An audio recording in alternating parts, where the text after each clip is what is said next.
વડોદરા શહેરમાં મુસ્લિમ બિરાદરો દ્વારા આજે 10મા ચાંદે તાજિયાને ઠંડા કરી વિસર્જન કરવામાં આવી રહ્યા છે। ત્યારે આજરોજ બહુચરાજી મંદિર ઇમામવાડાના તાજિયાને જુલુસ કાઢી પંચદ્રવ્યોના પાણીનો છંટકાવ કરી ઠંડા કરવામાં આવ્યા હતા।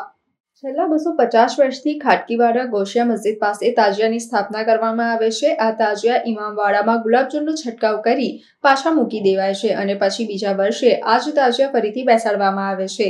હઝરત ઇમામ હુસૈનની શહાદતની યાદમાં મોહરમ પર્વની ઉજવણી કરાય છે। મુસ્લિમો માટે આ નવા વર્ષનો પર્વ શોકનો પર્વ છે। વડોદરા શહેરમાં મુસ્લિમ બિરાદરો તેમના ધાર્મિક પર્વ એવા મોહરમની ઉજવણી કર્યા બાદ આજરોજ 10મા ચાંદે શહેરમાં તાજિયાઓની સવારી કાઢવામાં આવી રહી છે, જેમાં શહેરના ઇમામવાડાના તાજિયાને પરંપરા અનુસાર પૌરાણિક બહુચરાજી મંદિરે ખોલવામાં આવ્યા છે।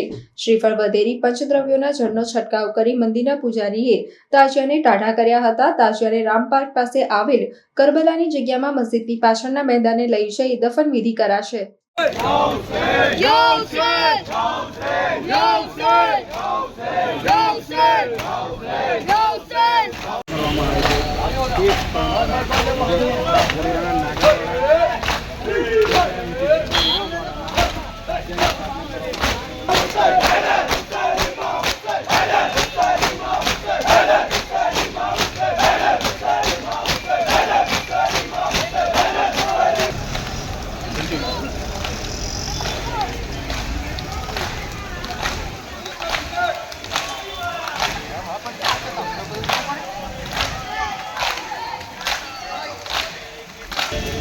તાજિયાને દફન વિધિ કરવામાં આવે છે।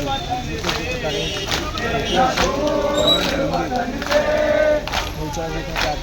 ઠંડા કરવામાં આવે છે।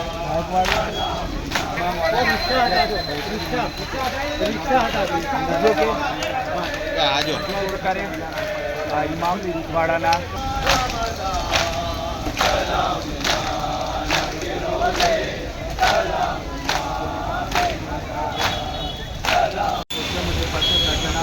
સ્થાપના કરવામાં આવે છે। આ તાજિયા ઇમામવાડાના નગરવાડા વિસ્તારના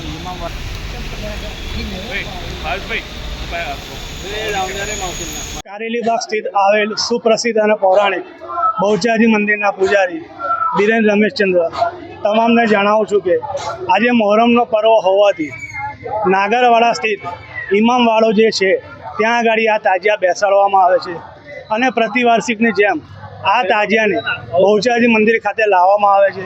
ત્યારબાદ આ તાજિયાનું બહુચરાજી મંદિરના પૂજારી દ્વારા પંચદ્રવ્યોથી વિસર્જન કરવામાં આવે છે। ત્યારબાદ આ તાજિયાને આજે રોડ સ્થિત ગુલિસ્તાન એપાર્ટમેન્ટ છે ત્યાં આગળ આ તાજિયાને દફનાવવામાં આવે છે। આ પ્રણાલી આશરે 250 વર્ષથી ચાલતી આવી છે, જે અત્યારે હાલમાં પણ ચાલુ જ છે। કદાચ વડોદરા કાં તો ગુજરાત કાં તો વિશ્વના એકમાત્ર એવા તાજિયા હશે કે જેનું વિસર્જન બહુચરાજી મંદિરના પૂજારી દ્વારા કરવામાં આવે છે। ત્યારબાદ આ તાજિયાને દફનાવવામાં આવે છે।